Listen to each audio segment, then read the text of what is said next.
How to auto update apps in iPhone. So let's start the video. First of all, open settings. In settings, scroll down and click on apps. Now click on App Store.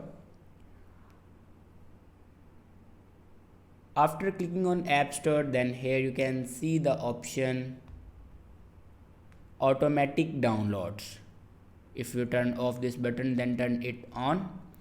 After turning this button on, then here you can see the option app updates. If you turn off this button, then turn it on. After turning this button on, your auto update apps will turn on. Now go back to your home screen and open App Store. Now on top right corner you can see account. Now click on account and then refresh your page, and here you can see all the available updates. Now click on update and it will start your update. I hope this video is helpful for you. Thanks for watching.